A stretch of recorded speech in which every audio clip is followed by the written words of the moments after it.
passagem do ano. Mais compreensão, mais amor entre os seres humanos, que haja em cada coração. Povoara-se o firmamento de estrelas dentro da noite prateada de luar, quando o Senhor, instalado provisoriamente em casa de Simão Pedro, tomou os sagrados escritos e, como se quisesse imprimir novo rumo à conversação que se fizera improdutiva e menos edificante, falou com bondade: Simão, que faz o pescador quando se dirige para o mercado com os frutos de cada dia? O apóstolo pensou alguns momentos e respondeu: Mestre, naturalmente escolhemos os peixes melhores, ninguém compra os resíduos da pesca. Jesus sorriu e perguntou de novo: E o oleiro? Que faz para atender à tarefa que se propõe? Certamente, Senhor, redarguiu o pescador intrigado, modela o barro, imprimindo-lhe a forma que deseja. O amigo celeste, de olhar compassivo e fulgurante, insistiu: E como procede o carpinteiro para alcançar o trabalho que pretende? O interlocutor, muito simples, informou sem vacilar: Lavrará a madeira, usará o enxó e o serrote, o martelo e o formão. De outro modo, não aperfeiçoará a peça bruta. Calou-se Jesus por alguns instantes e aduziu: Assim também é o lar diante do mundo. O berço doméstico é a primeira escola e o primeiro templo da alma. A casa do homem é a legítima exportadora de caracteres para a vida comum. Se o negociante seleciona a mercadoria, se o marceneiro não consegue fazer um barco sem afeiçoar a madeira aos seus propósitos, como esperar uma comunidade segura e tranquila sem que o lar se aperfeiçoe?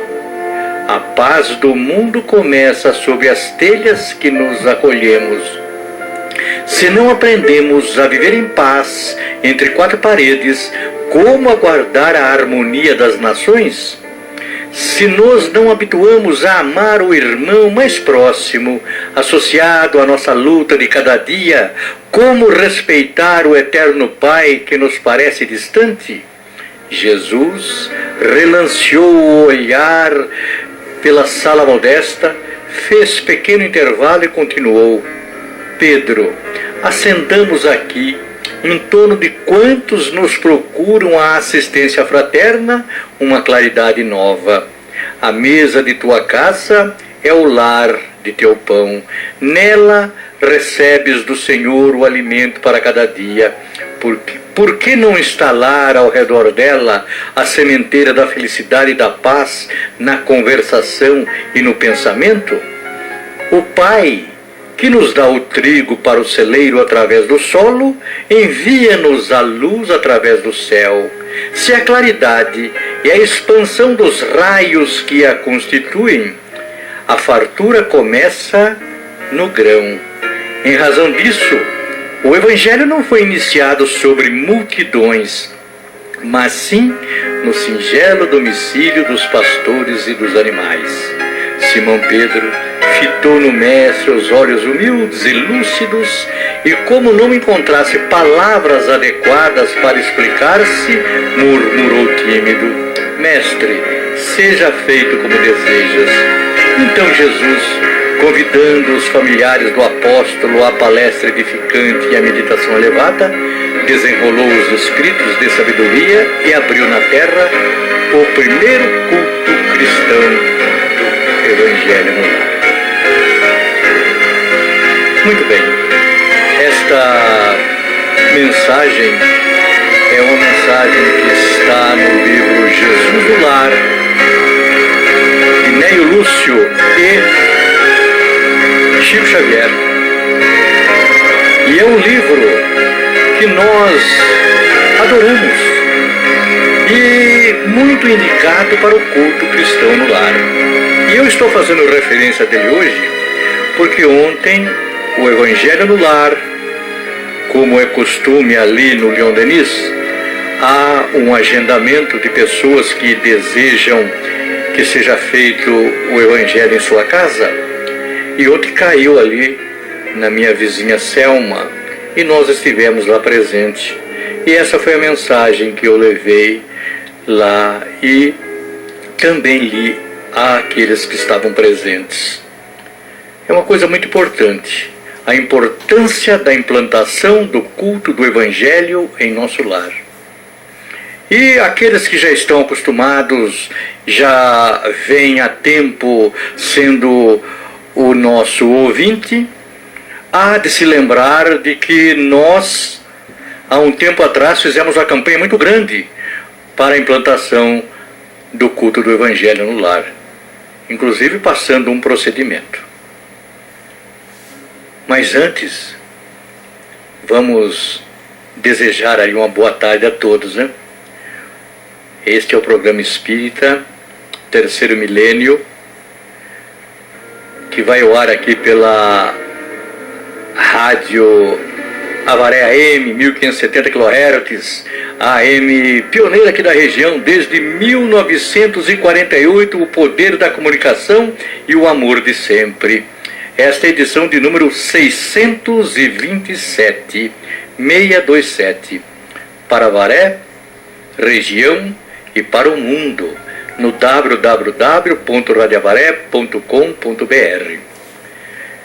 Sou Eduardo Ramos, feliz, contente, alegre por estar aqui, juntamente com o meu amigo Gabriel Guerra.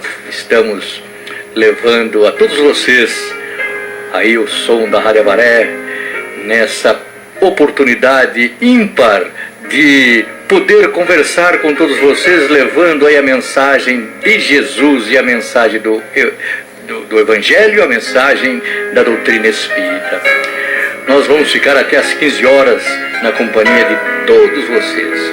Que Deus, nosso Pai, Jesus, nosso Mestre, Maria Santíssima, nossa eterna Mãe, abençoe a todos nós. Vocês poderão estar perguntando, e o Rafael, hein? Rafael desapareceu? Mais ou menos, né? O Rafael continua ausente, mas está tudo bem.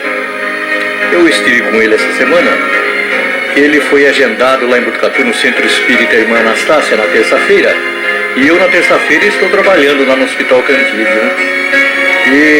Mas o meu horário não dava possibilidade de eu sair de lá e ir até o centro assistir.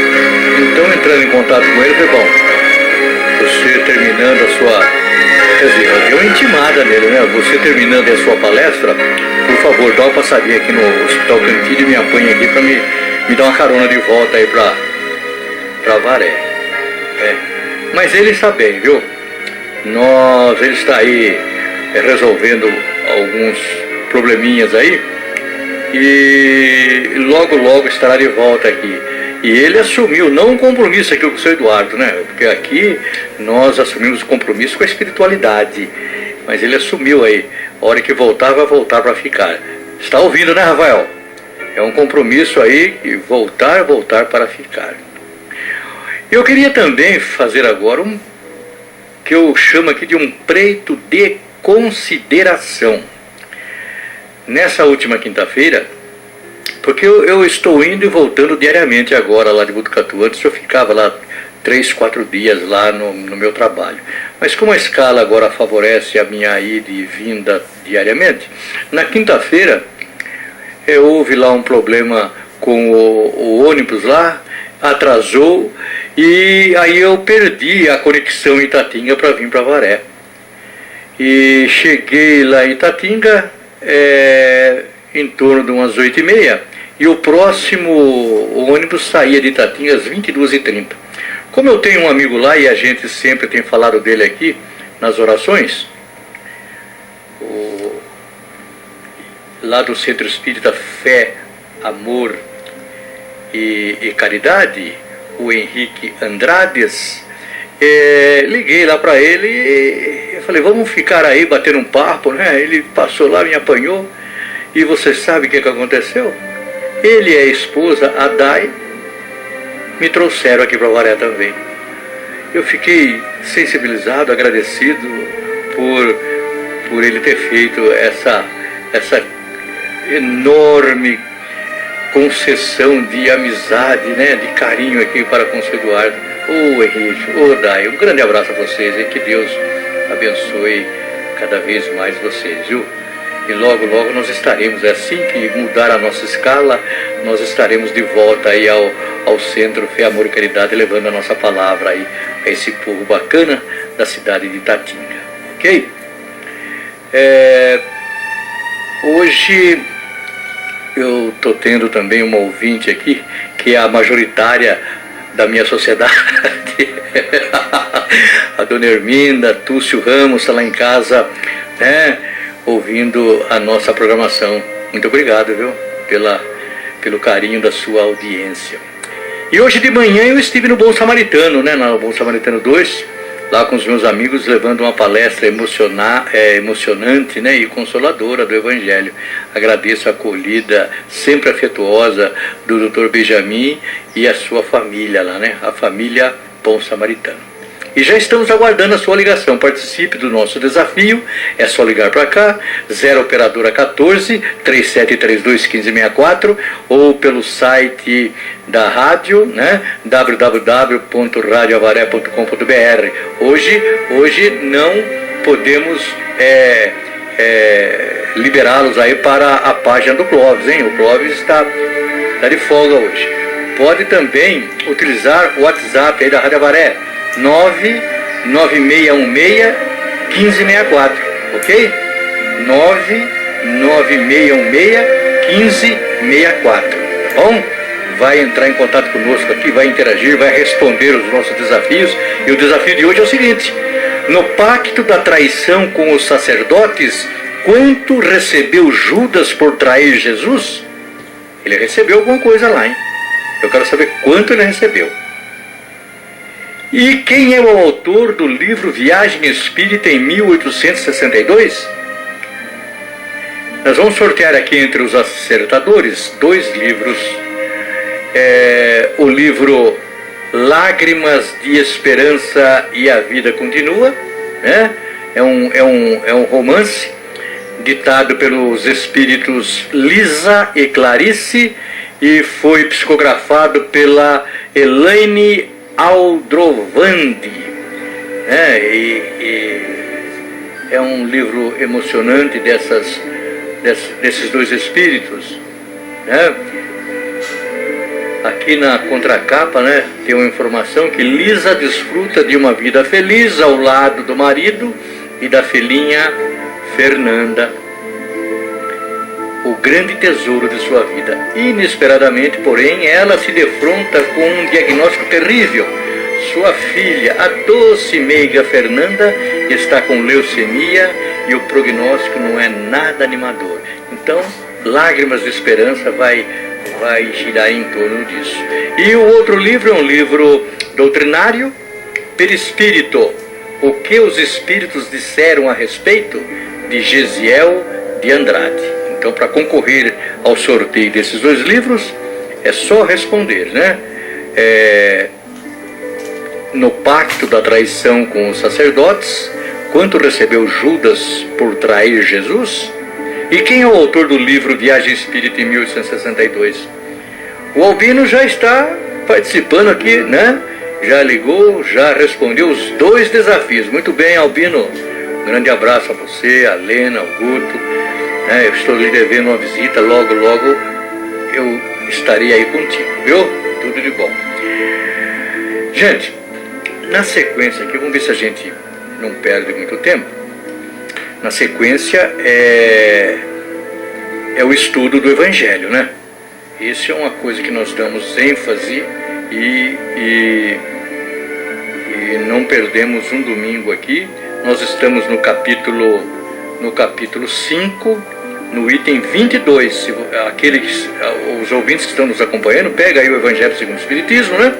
no seu capítulo 5, item 22, se fosse um homem de bem, teria morrido.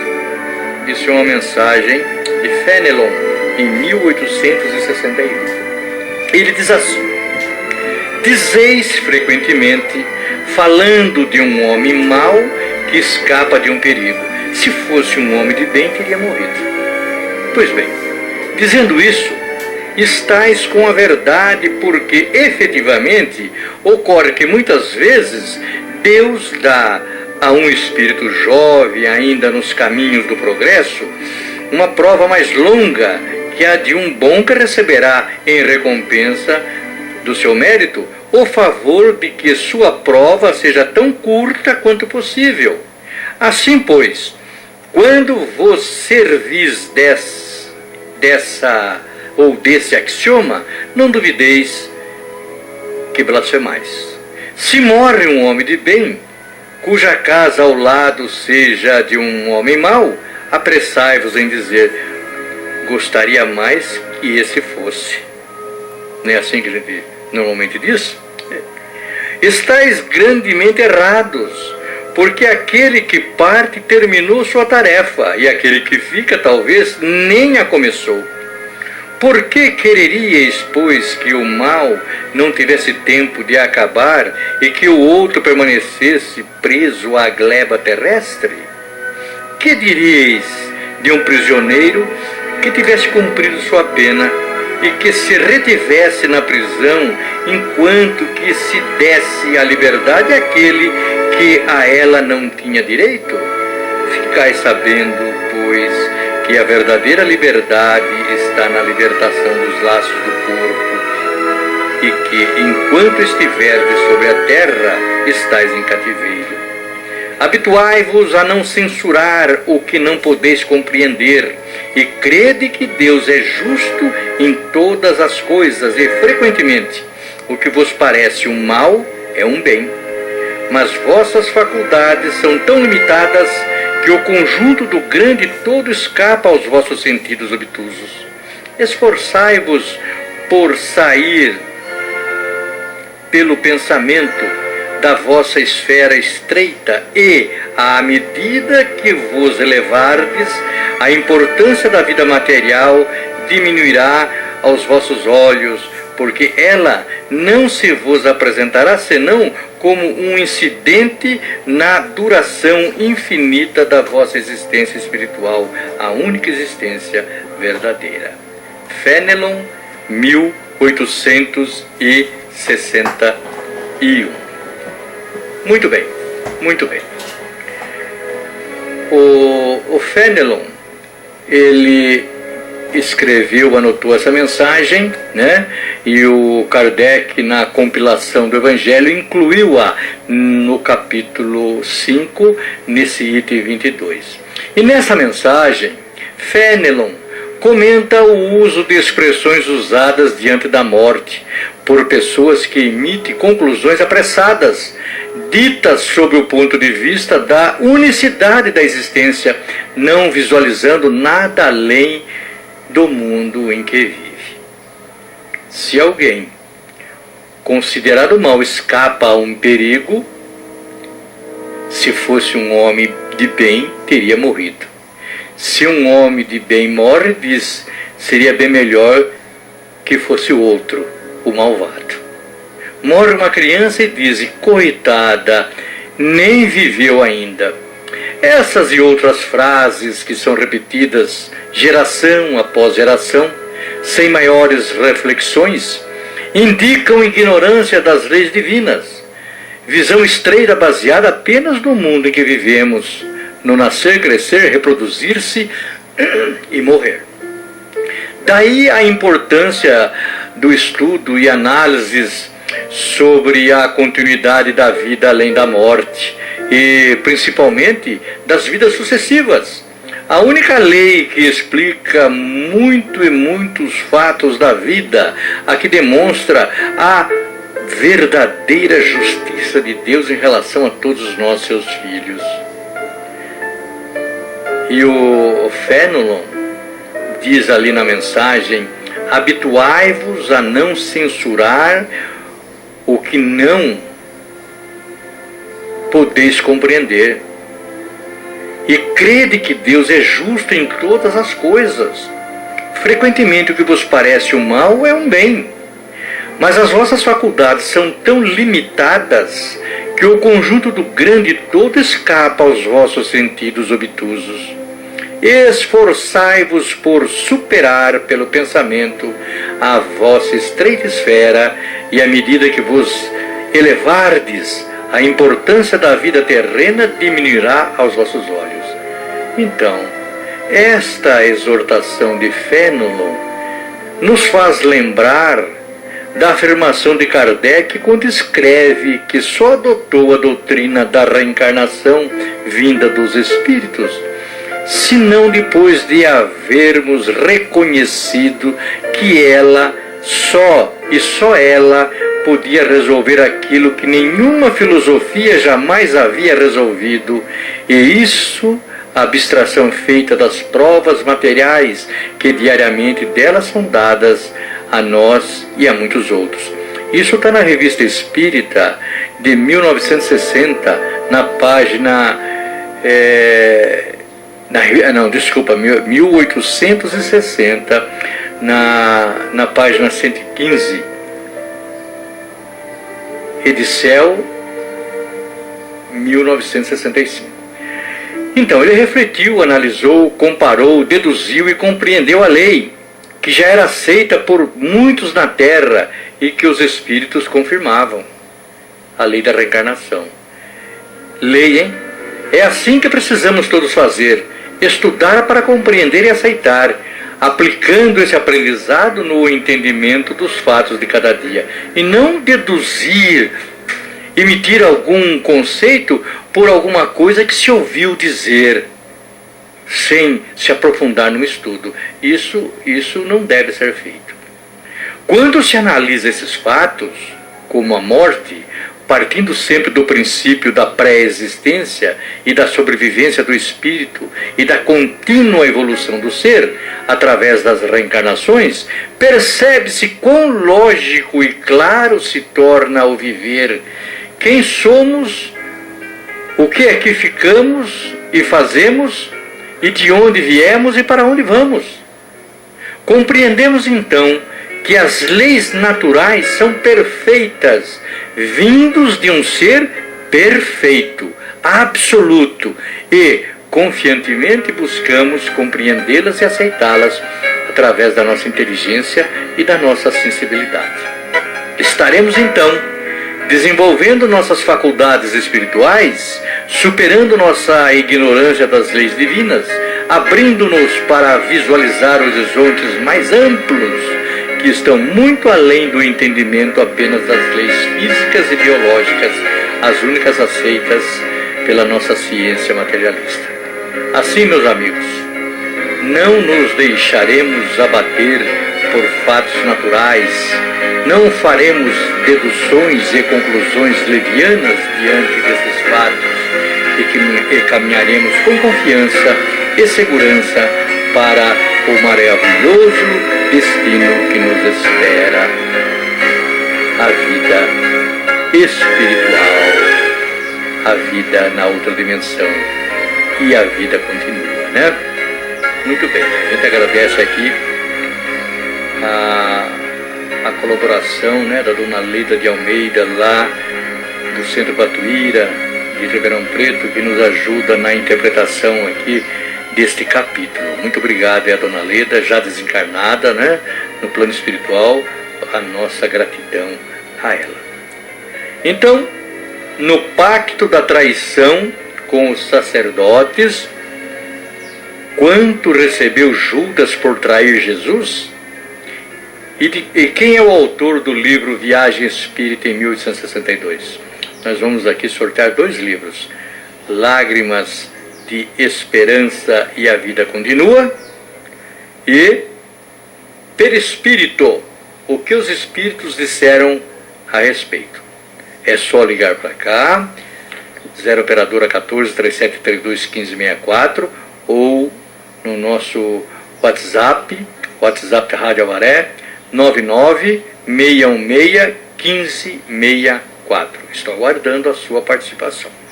E nós vamos agora ouvir a primeira parte do 35º capítulo da nossa radionovela Memórias de um Suicida. Ok? Vamos prestando atenção aí. Nós estamos chegando no finalmente dessa novela. Tem mais 6 capítulos, e 6 capítulos são mais 12 domingos, que a gente, é muito longo o capítulo, a gente tem fracionado eles, né? Então nós temos mais 12 domingos pela frente aí. Ok? Vamos ouvir.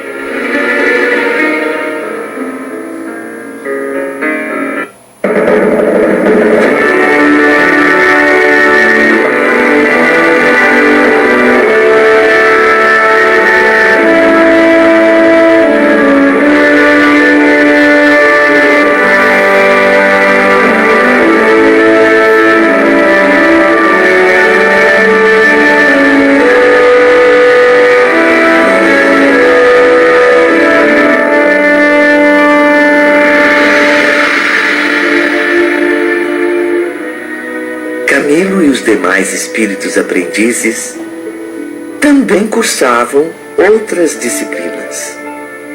Uma delas referia-se à ciência universal, que incluía a necessidade de estudarem a si próprios, aprendendo a se conhecerem intimamente. Exames pessoais eram efetuados com detalhes aterrorizantes para o nosso orgulho e a nossa vaidade. Além disso, as aulas eram mistas e aprendíamos a dissecar também o caráter, a consciência, a alma, enfim, de nossos irmãos e irmãs. O professor era o venerando Epaminondas de Vigo, espírito cuja rigidez de costumes impunha mais que respeito, um verdadeiro pavor aos alunos. Em sua presença, sentíamos o peso vergonhoso da nossa inferioridade, a desonra de sermos responsáveis por crimes tão degradantes. A vergonha que açoitava nossos espíritos na presença de Epaminondas era sempre um suplício novo e inesperado. Certa noite, recolhidos em seus aposentos, os aprendizes comentavam sobre o rigoroso educador.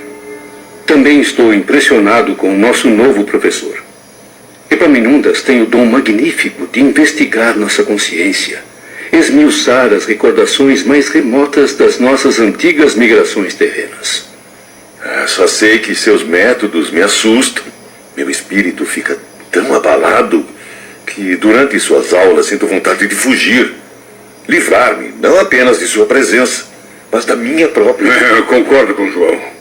Enquanto Aníbal de Silas acende nossa alma fachos de confiança no futuro, Epaminondas arranca lágrimas de nossos corações, renova nossas angústias a cada novo encontro, levando-nos a sofrer intensamente. Olha, eu confesso que às vezes chego ao limite da minha loucura. Compreendo seus temores, meus amigos. Ou por acaso pensam que eu também não me apavoro ao subir diariamente as escadarias da universidade? Porém, como sabemos, faz-se necessário que aprendamos os princípios dessa terrível disciplina. Afinal, Belarmino, é o curso natural, a sequência do que já nos foi ensinado por Aníbal. Havia, porém, um terceiro curso, o qual se resumia na aplicação prática do que já haviam aprendido. Tinha por mentor o sábio Surya Omar e desenvolvia-se geralmente fora do recinto da escola. Ocorria de preferência na superfície terrestre ou nos domínios inferiores do instituto. Sobre essa fantástica disciplina, Camilo e eu ainda iremos falar com mais detalhes. Aos domingos repousávamos. Nossos espíritos ainda eram pouco desenvolvidos, não permitindo trabalhos incessantes como faziam nossos instrutores. Num dia de descanso, Camilo e Belarmino encontravam-se com a jovem irmã Rita no agradável parque universitário. E então, meus amigos, têm conseguido aliviar suas mentes após tantos anos letivos? Certamente, minha amiga, descansamos e até mesmo nos divertimos aos domingos. Participamos sempre de reuniões fraternas efetuadas pelas irmãs vigilantes. Também visitamos em caravanas amistosas outros departamentos da colônia, inferiores ao nosso. É sempre uma oportunidade de revermos velhos amigos e antigos instrutores, como Teócrito. Ocasião também de prestar solidariedade e conforto aos irmãos mais infelizes. Bem sei que tem realizado muitos trabalhos voluntários, inclusive nos dias de descanso. Como vê, jamais deixamos totalmente de exercer atividades. Prosseguimos ainda em fase de aprendizagem. Mesmo nas reuniões dominicais, progredimos em outros conhecimentos. Recebemos noções de arte clássica, não somente de nossos abnegados instrutores, mas também de outros que nos visitam, e até mesmo de nossas vigilantes. As artes também são um modo de servir a Deus e a criação, meus caros. Basta utilizar o belo, empregar a beleza. Seus professores, mesmo sendo cientistas, também se revelam criadores, apaixonados pela suprema beleza que se origina do eterno artista. Infelizmente, Rita, nem tudo são flores nesses incomparáveis jardins. A presença de Epaminondas é um espinho que nos tortura todo o tempo, inclusive nos momentos de lazer. Força, Camilo.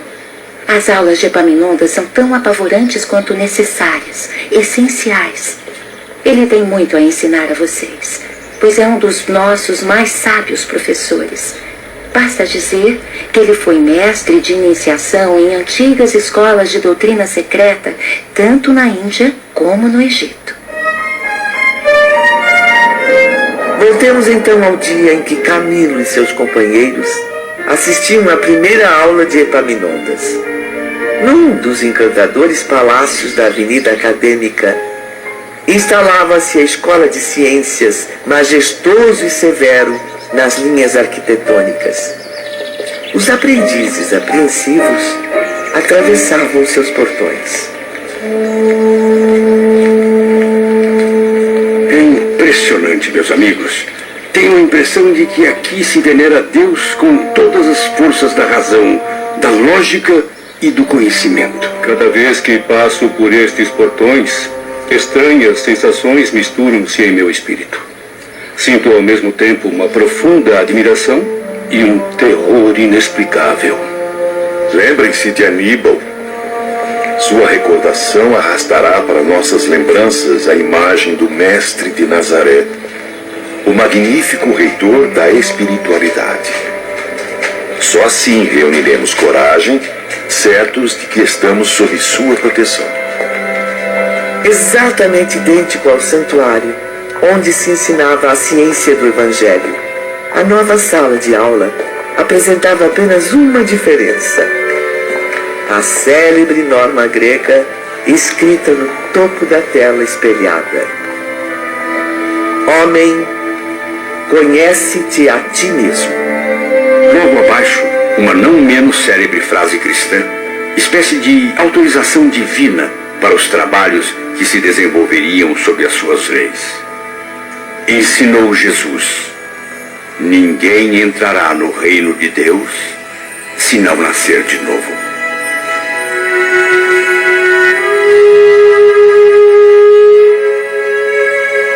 A doutrina cristã permeava todas as disciplinas. Os aprendizes tinham certeza de que seus professores possuíam a mais alta classe moral. Eram filósofos, cientistas, pesquisadores, sociólogos, mas, acima de tudo, difusores das leis divinas. Respeitoso silêncio dominou o recinto. Parecia que todos os pensamentos se entrelaçavam, enquanto vibrações harmoniosas desciam de planos superiores, protegendo e inspirando os sacrossantos trabalhos que se seguiriam. Levantou-se então Epaminondas de Vico.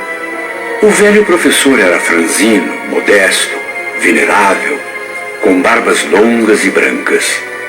Agora, porém, revelava-se aos nossos olhos surpresos em atitudes enérgicas, como um gigante da oratória, expondo as bases de uma doutrina renovadora até então desconhecida para nós.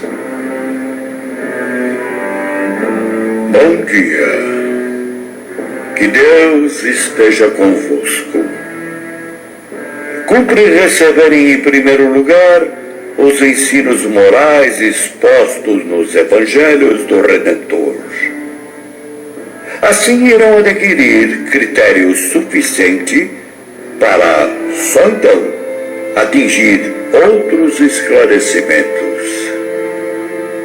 A moral divina de Jesus, saneando sua mente e seu caráter, predispôs, nos últimos 2 anos, seus espíritos para que pudessem receber o restante do curso. Por isso, somente agora foram autorizados a entrar em contato comigo. Alguém deseja fazer alguma pergunta? Qual será a duração do curso, nobre professor? Por quê? Está com pressa, meu caro Belarmino. Acalme-se. Faremos sob minha direção um curso leve, rápido, por assim dizer preparatório, de ciência universal, denominada antigamente doutrina secreta. Já tive oportunidade de ler sobre essa doutrina. Soube que era ensinada apenas a mentalidades muito esclarecidas e muito fortes. Ora, meu esforçado professor do Porto. Mentalidades fortes e esclarecidas não são tão difíceis de encontrar. Para compreender o verdadeiro sentido da doutrina secreta, é preciso bem mais que isso. É necessário ser virtualmente capaz de penetrar nos mistérios divinos que se conservam ocultos às inteligências vulgares, ociosas ou presunçosas.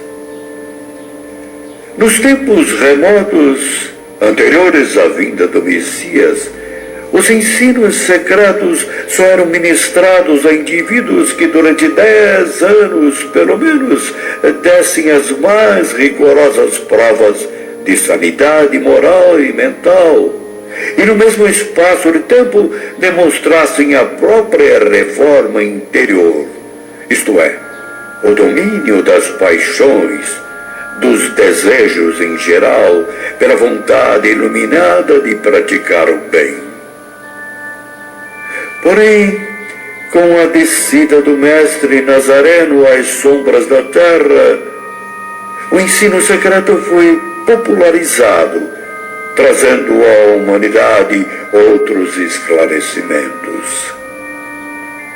Desde então, decretos divinos ordenaram que o ensino secreto se propagasse a todas as criaturas, pois o Pai Supremo, penalizado com as amarguras humanas, deseja que todos os seus filhos sejam iluminados pelas verdades eternas. Epaminondas atraía a todos com um discurso vigoroso e contundente. Prosseguia, então, afirmando que batalhas insanas passaram a ocorrer entre os discípulos cristãos e os condutores das paixões inferiores. Luta dura e eterna que se estende por 2 milênios. Os operários do Messias já lançaram mão de todos os recursos para instruir os rebeldes que teimam em não aceitar as verdades celestes. Por isso mesmo, novos decretos divinos foram mandados, a fim de que o ensino seja ministrado mais ostensivamente, com toda a eficiência e clareza possíveis, não a um ou a 2 de boa vontade, mas a humanidade toda. É urgente que auxiliemos a regeneração do gênero humano, meus caros, pois, acreditem, uma rigorosa seleção será feita por parte da providência entre os espíritos e os homens. O planeta sofrerá em breve o seu parto de valores, expulsando para mundos inferiores os que não se corrigem há milênios. Serão conservados no seio terrestre apenas os serenos e os que semeiam a paz, os de boa vontade, para então estabelecer-se a era do progresso tão sonhada, o reino de Deus anunciado por Jesus Cristo. Deus Pai Todo-Poderoso, dai-nos a graça da salvação. Epaminondas, grande professor, seremos dignos de receber o ensino secreto? Todos são dignos de buscar a regeneração. Por isso mesmo também receberão os princípios dessa doutrina. Rudimentos apenas o bastante para se fortalecerem e alcançarem a verdadeira reparação. Ainda são muito frágeis, mentes traumatizadas pela violência do suicídio, índoles viciadas pelo abuso de séculos e séculos nas armadilhas da matéria. O ensino será concedido gradativamente, de acordo com suas capacidades. Por isso foram divididos em turmas iguais. Desse modo, pobres suicidas, cidadãos inferiores do universo divino, estão convocados a partilhar da ciência universal, pois foi justamente a falta dela que levou vocês ao crime infeliz e covarde. Eu, Epaminondas, em nome de Jesus Nazareno e em nome de Maria, sua mãe, nossa mãe querida, convoco todos para uma prova de iniciação.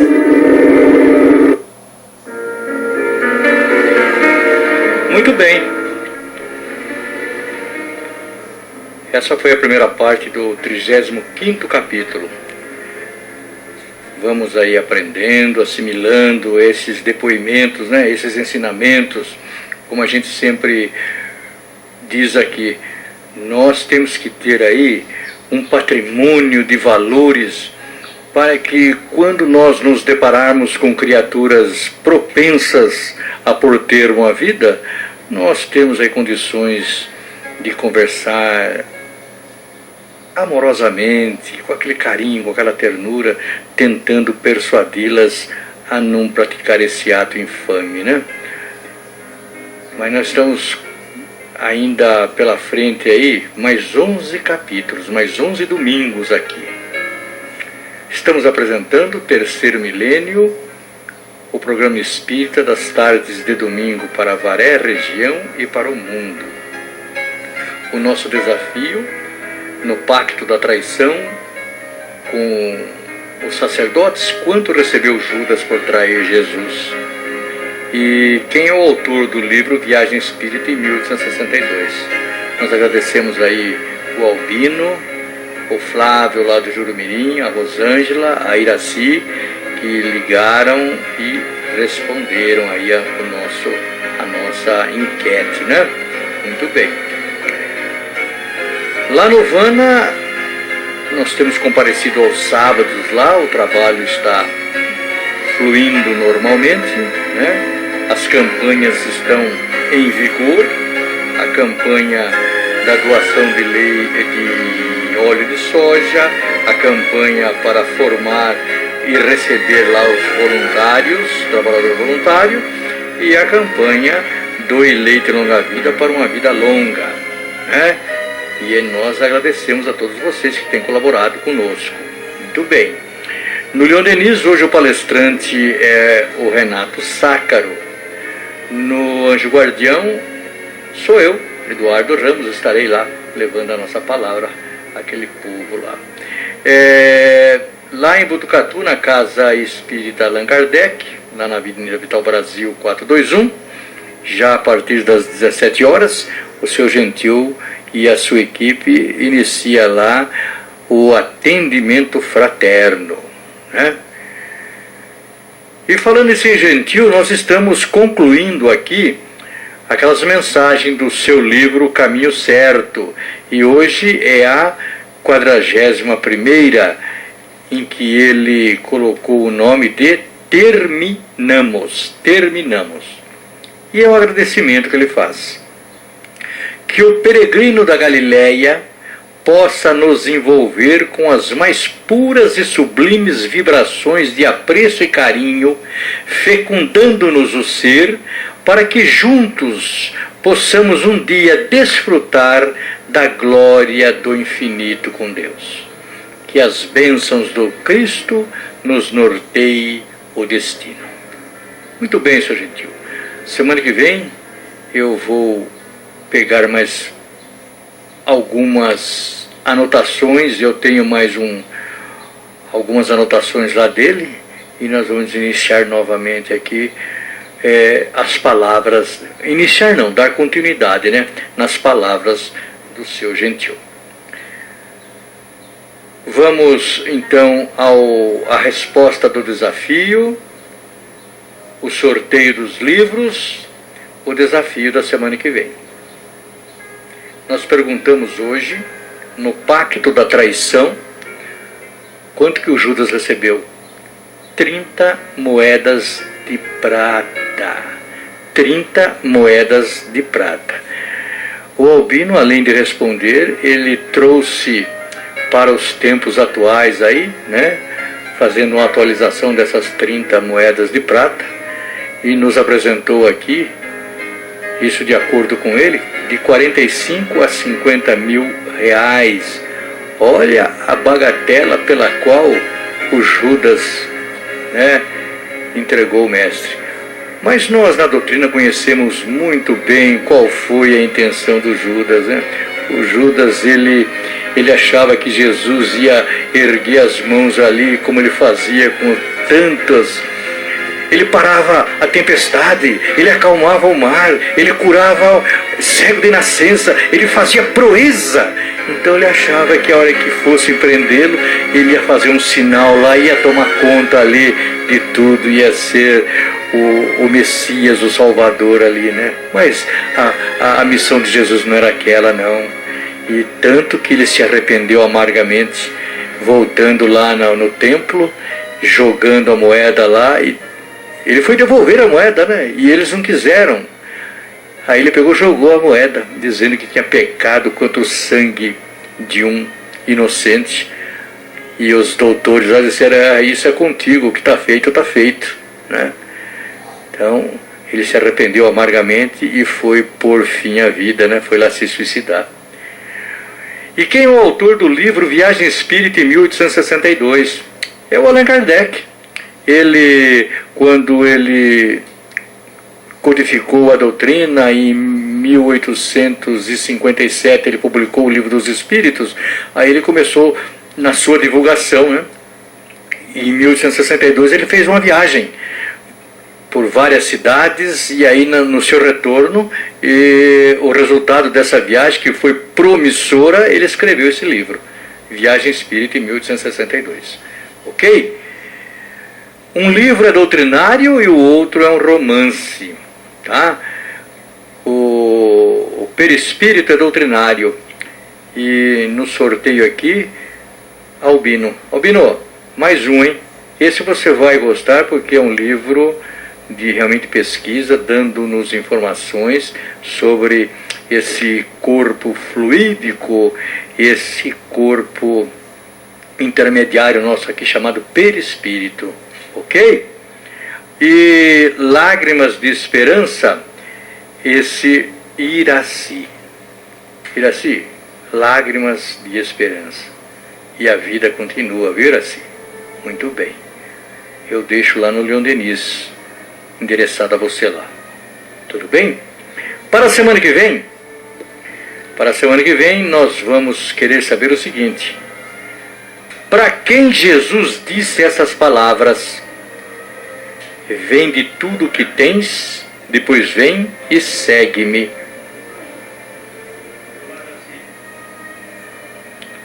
A Iraci está no telefone aqui, vamos ver o que ela está trazendo de...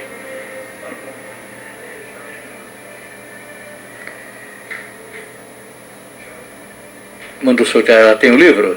Ah, tem. Então, obrigado, hein, Iraci? Obrigado. Lágrimas de Esperança. Então nós vamos sortear novamente aqui. E Rosângela. Ok, Rosângela? Hoje à noite eu já levo para você. Hoje à noite eu já levo. Então, para a semana que vem, eu quero saber o seguinte, ó.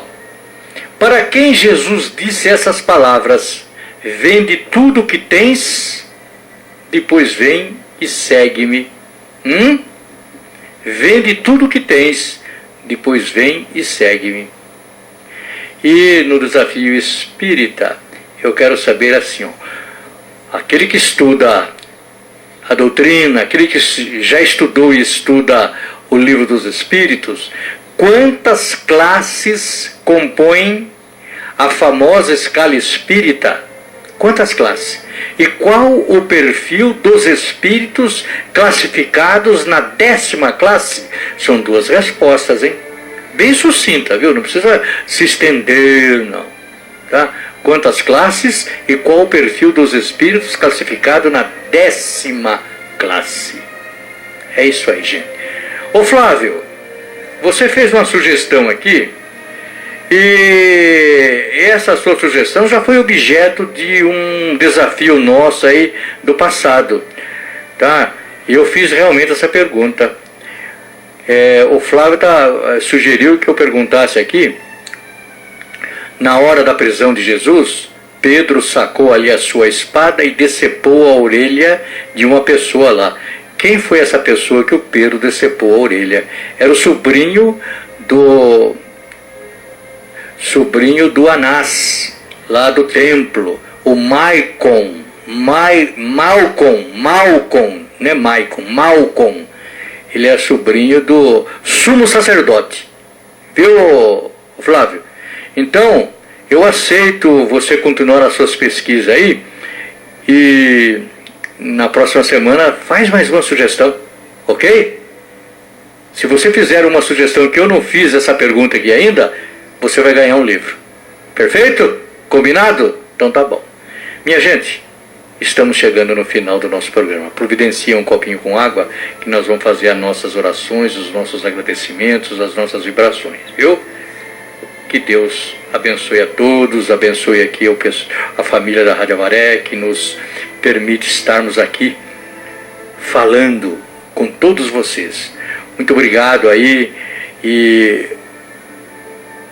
a nossa audiência, né, por estarem ligadinhos conosco. Eu quero citar aqui alguns nomes: a Berenice, o Nelsinho Costa, o seu Felício, a Iraci, a Dona Ivone Fusco, a Helenice, o meu mano Álvaro Ramos, lá de Chavantes, a Sônia Doró, lá do Vana, a Cleonice, da Casa do Caminho, e tantos outros que nos curtem aí a nossa página pelo Facebook, né? E a nossa gratidão, nosso muito obrigado. Que Deus abençoe a todos. Senhor Jesus, Divino Mestre querido dos nossos corações, a nossa gratidão, a gratidão pela vida, Senhor, a gratidão por estarmos aqui na possibilidade da finalidade que nós trazemos aqui, que é nos aperfeiçoarmos, nós galgarmos a escala da perfeição. Obrigado, Jesus, pelo amparo, pela sustentação, pelo carinho, pelo amor, por tudo que o Senhor nos dedica, Senhor. Por tudo isso, nós lhe agradecemos. Mas queremos rogar também, Senhor, rogar pelos que sofrem, pelos desequilibrados, por aqueles que engendram o mal, Jesus, pelos violentos, por aqueles que promovem a guerra, por aqueles que estão nas prisões, nas cadeias, nas penitenciárias, por aqueles, Mestre, que curtem uma solidão nos asilos, nas creches, nos orfanatos, por aqueles que não têm lares e perambulam por estradas, por ruas, por praças, Senhor Jesus. É por eles que nós rogamos e temos certeza, Mestre, como o Senhor nos ensinou, que Deus é nosso Pai e nós somos todos irmãos e que Ele nos ama com o mesmo amor.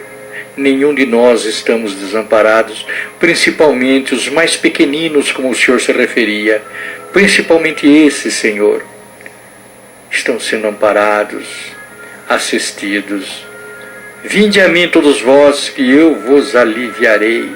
Eu não tenho dúvida, Senhor Jesus, o seu amor, o seu afeto, o seu carinho, a sua energia, Senhor, nos envolvendo e nos aliviando. E nesse copinho com água, Mestre, ponde o remédio destinado a todos nós. E esses nomes que nós temos anotados aqui nos nossos cadernos de prece, Senhor Jesus. O Dr. José Quartucci, Ana Beatriz, Ana Letícia, Vilma, Luiz Otávio, o Onofre Alcubilas, o meu amigo Henrique Andrades, lá de Itatinga, a dona Tereza Zanella, lá de Itatinga, o Gustavo Hipólito Rosa, João Paulo Vicente Pedro, Luciana Joás, Elias Júlio, lá do Irapé, Admir Damião de Paula, de Sorocaba, a família do meu mano lá, o Álvaro Ramos, a Judite e a Maria Luísa de Chavantes, Giovana Balejo Blum e o meu amigo paciente lá do Cantídio, internado no Centro de Assistência ao Idoso, o Sr. João. O Sr. João está atravessando um momento difícil, é como a gente tem falado, além do transtorno mental, agora velhinho já, aparecem as doenças, as enfermidades inerentes à idade dele. Oh, Senhor Jesus, corta-nos o coração, vendo o seu João, o seu José ali, o Heitor, a Itelvina, todos eles ali já com idade avançada, naquele centro de atendimento do Cantídio. Abençoa e ajuda, Senhor, todos eles. Muito obrigado, Jesus. E que o seu amor e as suas bênçãos permaneçam para sempre em nossos corações. Que assim seja.